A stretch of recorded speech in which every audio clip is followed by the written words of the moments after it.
ஆரோக்கியமும் அறுசுவையும் சங்கமிக்கும் மாபெரும் FMCG எக்ஸ்போ அண்ட் ஃபுட் பஜார் 2025 நாள் டிசம்பர் 26, 27 மற்றும் 28 தேதிகளில். இடம் சென்னை ட்ரேட் சென்டர், நந்தவாக்கம். அனைவரும் வருக. அனுமதி இலவசம். கடந்த 22ஆம் தேதி தமிழ்நாடு அரசின் அறிவுறுத்தலின்படி 3 அமைச்சர்கள் கலந்து கொண்ட அந்த கலந்துரையாடல் கூட்டம், அதாவது நாங்கள் பேச்சுவார்த்தை என்று அழைக்கப்பட்டோம், ஆனால் ஆலோசனை கூட்டம் என்று அங்கு நடைபெற்றது.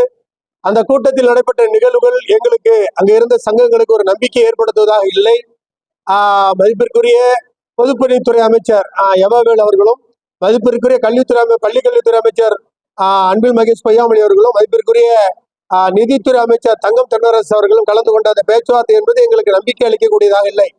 அதன் அடிப்படையில் நாங்கள் அன்றைய தினம் மாலை மாநில ஒருங்கிணைப்பாளர் கூடி எடுக்கப்பட்ட முடிவின் அடிப்படையில் ஏற்கனவே திட்டமிட்டவாறு இன்றைய தினம் மாநிலம் முழுவதும் 38 மாவட்டங்களில் நடைபெறக்கூடிய அந்த காலவரட்டை வேலைநிறுத்த ஆயத்த மாநாட்டை சக்தியாக நடத்துவது என்றும், அதனை ஒட்டி ஜனவரி 6ஆம் தேதி முதல் துவங்குகிற அந்த காலவரட்டை போராட்டத்தை சுமார் 8 லட்சம் பேர் கலந்து கொள்ளக்கூடிய மாபெரும் வேலைநிறுத்த போராட்டத்தை சக்தியாக நடத்தினால் ஒழிய பழைய பென்ஷன், காலமுறை ஊதியம், அந்த உள்ளிட்ட அத்தனை கோரிக்கைகளையும் அந்த ஜாக்டோஜனுடைய 10 அம்ச கோரிக்கைகளை பெற முடியாது என்பதை நாங்கள் புரிந்து கொண்டு அறிவித்திருக்கிறோம்.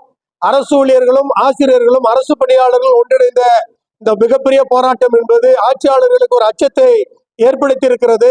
அதற்கு பிறகு அனைத்து சங்கங்களும் கொடுத்த கூட்டறிக்கையின் சார்பாக மதிப்பிற்குரிய பள்ளிக்கல்வித்துறை அமைச்சர் அவர்கள் 6ஆம் தேதிக்குள் நல்ல அறிவிப்பை அறிவிப்போம் என்று சொல்லியிருக்கிறார்.